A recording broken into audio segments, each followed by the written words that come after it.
Okay, so I've got a quick video here on how to use the included STEP or F3D files on the prints to basically remove some pre-travel or fix it if your mouse button is like always clicked in or something, which would be essentially not enough pre-travel. So this is not going to be in here because it's just a random square I extruded to represent a plunger. When you're clicking in your mouse button, you're basically getting this motion, essentially slightly angular, but doesn't matter. So what we're going to look to do is alter these red faces pretty much. You could do other things, of course, if you wanted to bring the switch, more forward or more backward, you could edit these holes. You'd also want to touch on these because I have them set to like snap fit with something else. So you'd want to move those forward. But, they should be roughly in place. But, as a principle for something like that, that's what you would do. But essentially, you could add something to your plunger like, aluminum tape or something, but I don't know. You already have the printed files, so you might as well just work with those. You're probably just going to be adding or subtracting like 2 millimeters, 0.2, or maybe 0.4, something like that.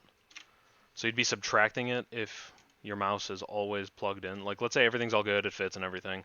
But then you're like, oh, my left mouse button, it won't actuate because it's always plugged in. And you lift it up, or not plugged in, pushed in.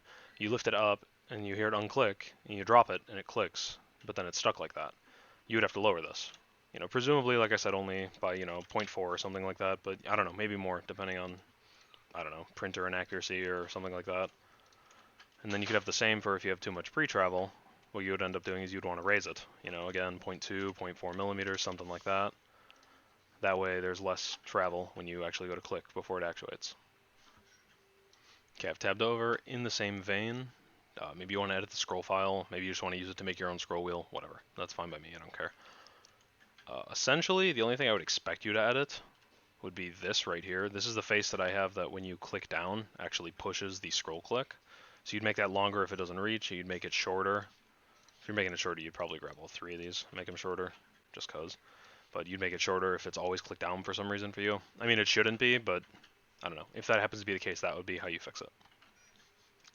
I suppose that you could make other edits in here too. Maybe you just want to make this one piece instead of 2. I always had a better ability basically so you don't have to print with supports by making this 2 pieces and then putting a little bit of glue in and then pushing this one in. But you could just move this part up slightly. Something like this and then make it 1 piece. You'd probably pull this bit out. And then you'd end up printing that with, say, supports on this face and then remove them or something. Basically, the problem is whenever I did it, it was just, it's always too much work. Then you have slight asymmetry right here. Even if you do a decent job at removing them, it's just more work than I wanted to do. So, I mean, that's something you could do. You could also obviously, change this as you please, but I would probably keep it roughly the same. You could use this template. Let's say you, I don't know, use a 12 millimeter encoder or something, or you're using it for a different mouse. Obviously, you would just end up moving pretty much all these faces up.